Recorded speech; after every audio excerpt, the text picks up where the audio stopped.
right, welcome to another song title challenge where you get inside the mind of a hit songwriter. And that hit songwriter is my good friend, Mr. Brent Baxter. Did I sound like a preacher right there? Like a preacher turning into a werewolf, actually, is what I got out of it. He's good. He wants to help you write your song. Anyway, guys, this is a fun, creative exercise.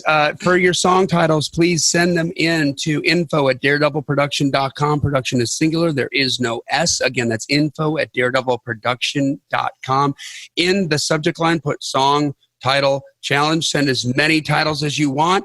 This is not a co-write in any way, shape, or form. What Brent and I do, and Brent being the royal we, is we'll take a song title and we're going to craft up 4 or 5 different conceptual approaches to writing the lyrics for that song title. So it's really about, if you spend, and we do it in less than typically 15 to 18 minutes. So yeah, something like that. Mm-hmm. If you spend just 15 minutes thinking about this and thinking about the different angles before you start putting pen to paper, the level of your writing just right from the get-go is going to go through the roof and explode. So you got anything you want to add to that, brother man? No, this is for edutainment, man. This is to inspire you to dig a little deeper, and it's to hopefully entertain you along the way. But yeah, just to show you, hey, there might be more there than you think is there. Well, cool. And by the way, you don't owe us anything. Like I said, it's not a co-write. You would own 100% of the song. Use anything you want. Don't use everything, whatever. It doesn't matter. Yeah. Just, man, you got to invite us to the number 1 party, right? Amen. That's fair. That's fair. That is very fair. All right, here it is. Are you ready? No, but let's do it anyway. All right, this song title is from Glory Craig. Glory Craig. And okay. The title is Thank You for Noticing. Oh, interesting. Thank you for noticing. Just writing that down so I can have it in front of me. Thank you for noticing. Okay, Glory. All right, word boy. Yeah, I know. That's an interesting title. Okay, it's making me think there might be some there. At first blush, I'm like, I don't know what it means yet. Yeah. I mean, I think of sarcasm right off the bat as a way to go, instead of just like, oh, I have a new dress. Thank you for noticing. Oh, that's very nice. But okay, so what? But in some sort of backhanded, sarcastic kind of, you hurt me. And now we're out somewhere and you see me and you see the tracks of my tears and you see this. Oh, thanks for noticing. Yeah. Wish you had noticed that a long time ago, which might actually be something like a more of a female talking to the guy. Like, he didn't treat her right. He didn't notice these things about her, right? That she'd buy a new dress. She'd do the new hair thing. He ignored her. He wasn't paying attention to her. Right. Right. And she dumped him or they broke up or whatever. And now she's out and she's all put together. And now he's noticing. Oh, there you go. Like, oh, thanks for noticing. Don't you wish you'd noticed me before? Oh. It could be something like that, kind of a sarcastic, kind of a comeback. Like, you had your chance, but thanks for noticing. Loser. So it could be, yeah, how you like me now? It could be kind of that female kiss off kind of thing. Which I think would be pretty cool, right? So normally you just mean it as like, oh, you got a compliment. Well, thanks for noticing. I work on this, that kind of stuff. So this would be a nice way to kind of twist that. Thank you for noticing. Okay, what are some other ways? I like that one. That feels pretty good. Sarcastic female empowerment. What about like a in the line of in the vein of that Jason Aldean song where he's like talking about after the breakup and he's got all his new party friends and what's the name of that song? Like, I don't think about you anymore or something like that. Is it The Truth? Like, don't tell me the truth that I'm really not over you, or yeah, that might be it. Yeah, and so he's like, you might have noticed all my good party friends, and I'm always in the same bar stool, and you just that kind of a imagery, right? Like you're down and out, and somebody's worried about you, maybe, break up. Well, thanks for noticing. Like, yeah, seeing through the facade, seeing through the mask. Yeah, that kind of thing. Yeah, that could be cool, and that could be like you can maybe do that a second person point of view thing too about, he's there and he's down and whatever. That way maybe the singer gets to be the hero a little bit and maybe not too pitied kind of thing. There you go. Yeah. It could be something like that. And the old man said, well, thanks for noticing. I feel invisible. Yeah. It could be a song talking to God. Like, I've been feeling invisible with all this stuff and nobody's noticing, but you do, this thing happened or whatever. I feel like thanks for noticing. That's good. Yeah. Or it could be like, wait. Okay. I got mine. You do yours. No, to expand on the one you just did. Okay. Like, how people are like, oh, that's a sign. That's a sign. That's a sign. Yeah. And so you could talk about like one of those days where it just seemed like everything was serendipitous and it was a sign. You're like, thanks for noticing. Thanks for noticing. Like, like one thing after the other that God's telling you to keep on this track or something. Another that might be interesting is, so that's kind of like, God, thank you for noticing that I need a sign. I need some help. What if it's also the, like in the context of a love story? I mean, you could sing it from God's point of view going, thanks for noticing. Like, I've been sending you signs and signals and truth. Thanks for finally getting your head up out your butt and paying attention to the way you should go. Thanks for noticing, That's good. So I never would have thought of that from the point of view of God. That's great. Yeah. Or it could be a love thing where, the guy's talking to the girl or girl talking to the guy, but, most artists are male. So therefore, math, but it could be the guy talking to the girl, and where it's the whole kind of meant to be thing and signs and stuff. Like, man, I've been seeing it. I've been seeing these signs that we're supposed to be together kind of thing. And now you're finally seeing them too. Thanks for noticing. Oh, there you go. Yeah, like one of those that's like, oh, you love the Green Bay Packers? I love the Green Bay Packers too. Oh, yeah, it's like you finally noticed. Lady Annabelle? I love Lady Annabelle.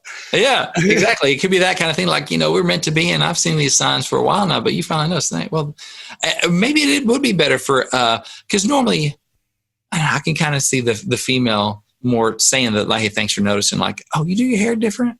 I like that haircut. Well, thanks for noticing. Those new earrings? Yeah, thanks for noticing. It could be something like that, where maybe she's talking to the guy about the signs and stuff. And now you're noticing, the dress I got on or whatever. Thanks for noticing. You could do something like that. Like, this is meant to be. And I've known it for a little while, or maybe I didn't, but you did. Well, thanks for noticing. Yeah. Because, you noticed it first and helped get that on my radar. And I'm so happy we're together kind of thing. You could do that kind of thing with it. Thank you. Thank you for noticing. So there's a best worst movie ever made. Roadhouse, right? We talked about that before. Yes. And Sam Elliott's got this line in there where he's talking big black man. Yeah. where he's talking to Swayze, and Kelly Lynch is the love interest, right? And he's like, well, maybe she's going to be smart enough for the both of you, So it could be something like that, where you're like the dumb guy, the not, and you've done all this stupid stuff, but she noticed that this was true love, that this was real love. So thanks for noticing. Yeah. Because, and you could talk about all the wildcatting or, crazy, stupid stuff you did with your boys or whatever, and that could be real fun, but she dealt with your BS and thanks for seeing that there's more to me than just the idiot. Yeah. Thanks for noticing me even when I don't notice me. Yeah, exactly. Yeah. Thanks for noticing. Thanks for noticing. That could be an interesting spin on it. Mm-hmm. Man. And this part of this is personal preference. I mean, part of it feels like there's just some sort of sarcasm just baked in to this thing. Where, the sweet stuff is good. Could be sweet that way, but it also feels like, I wonder what other kind of sarcasm. Oh yeah. One I was going to mention to you is, you mentioned the Aldean thing, that kind of the, hey, you didn't give me a chance. You ignored me. You shut me out. Like, music business, life, I got to, whatever, but now things are rocking. Oh, now you notice. Thanks for noticing. Like, you didn't give me the time of day before. You didn't think I'd ever make it. You thought I was going to fail. Well, how you like me now? Kind of that's not coming at your radio. It's like, now you're coming along. Now you're like, thanks for noticing. Yeah, that's right. So that kind of empowerment thing too could be a little bit more of a guy thing about, you thought I was going to fail, but look at me now. Yeah, thanks for noticing. When you wouldn't pay attention before when I was a nobody. That could be kind of more kind of rocking, and maybe your parents disapprove too, you know? Yeah. Could be that thing. I mean, it could be like, you know, you're talking, you know, do you take on the point of view of kind of the forgotten man, you know, the guy that's just the blue collar guy in middle America, and you're talking to Uncle Sam or whatever, but it's like, forget you, we're going to do it ourselves. Thanks for noticing, you know? Yeah. Oh, but come tax time, you notice me. Thanks for noticing. Every April 15th, you go, I care about you. What have you been up to lately? Yeah. How's this past year been? You going to get that in? Yeah. Yeah. And you're like, hey, thanks for noticing. You know, or just the forgotten man kind of blue collar thing, like, you know, nobody, you know, is too worried about us kind of thing. But here we are, we're making it happen. And then, yeah, it could be something like that. I'm not sure exactly where that. Oh, you could go hardcore down that road, like a farmer, or you know, pick like a real hardworking physical labor job, and or you could kind of do what's a Mike Rowe, right? Like it's always in crappy the dirty jobs, the thankless, the dirty job, collar. And just dole that out, make it a blue collar. Mm-hmm. Yeah. You know? But you don't see us when you're driving by. But thanks for noticing the road you're driving on is built by me. You know. And, yeah. Or it could be like, you know, it could be thanks for noticing, or it could be like, you know, thanks for noticing. Now that we're gone, now that it's gone, or you know that thing like you won't notice it. You won't know what you have until it's gone. There may be a way to kind of twist it to that. You know, kind of saying, hey, we're doing this, but you know, if it doesn't, you don't pay any attention to us now. But if the farmer goes away, yeah. You know, we'll just be saying thanks for noticing now that we're gone. Kind of, you know, like you better value what you have, which could also be a love thing. Thanks for noticing, because he's about to notice me right out the door. Yeah. Well, you get your what if thanks for noticing is like your 2 weeks notice? Yeah, I thought about that too. Yeah, like 2 weeks. Like that spin, but on a relationship, right? Like I put in my 2 weeks notice, but I'm gonna leave right now. Thanks for noticing. Yeah. It's interesting. It's an interesting phrase. Thanks for noticing. I don't know. Yeah.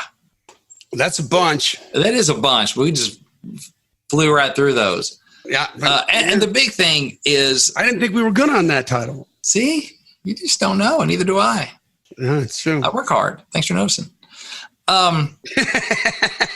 But a big thing too, and this time I really picked up from I was co-teaching with Jimmy Yeary at the Martha's Vineyard Songwriters Festival this past weekend as we're recording this, and Jimmy's had a bunch of number ones. He wrote "I Drive Your Truck," and I mean that's really all he ever needs to write. But he's had a bunch of other number ones too, and you know, it kind of recalibrated me on that.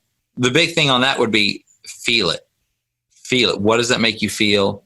You know, you go through these concepts, and we're plowing through because of time, right? You don't want to sit and listen to me think for 5 minutes or whatever. But as you're thinking about these different characters, these different angles you could take, don't just go for what's intellectually stimulating. Like, oh, that's an interesting angle. What are you feeling? Does it make you feel something? Because ultimately we got to feel something, right? The more you can feel it and tap into something that you feel, even if it may not be quote unquote the best commercial angle, but if you are really feeling it, you're going to write it better. It's going to be more compelling. So, you know, with all this stuff, you think about it. You know, you get intellectual, you throw your ideas around, but then also go, where am I really feeling? What made me really feel something? That might be the way to go. So always mix that in as well. So if somebody wants to do that with one of their songs and they want you to help them, what can they do? I can help you. I'll be happy to help. I do some one-on-one coaching consultation. And I can help you prepare your song. I can help you repair your song and all that other stuff too. Answer questions, whatever you got. So you can find all the details and book a session, see my calendar, all that good stuff at songwritingpro.com/coaching. That's songwritingpro.com/coaching. Everything's on the table, man. I'll help you out however I can with the song, answer questions, whatever you might have. And it's private. Something like this, we don't have to share it with the millions and millions of listeners. So it can just be between me and you, and then you can go write it yourself if you want to, or I can help out some more. So songwritingpro.com/coaching. And Glory, thank you for sending in this title. We noticed. That's right. And hey, when you get your song recorded and you need to press that thing up, you need to put it on a t-shirt, you need to put it on whatever, like talk to disc makers. That's right. Discmakers.com with a C, That's right. D-I-S-C, makers. But all right, guys. Well, listen, that's the end, man. This podcast exists because we want you to win. Oh, before we go there, just remember, send your song title into info@daredevilproduction.com. Production singular, info@daredevilproduction.com. Put song title challenge in the subject line so that it goes into the right folder. And I just kind of spring them live as we go. So I'll repeat myself. This podcast exists because we want you to win. So keep on climbing. And we'll see you at the top. Song title challenge.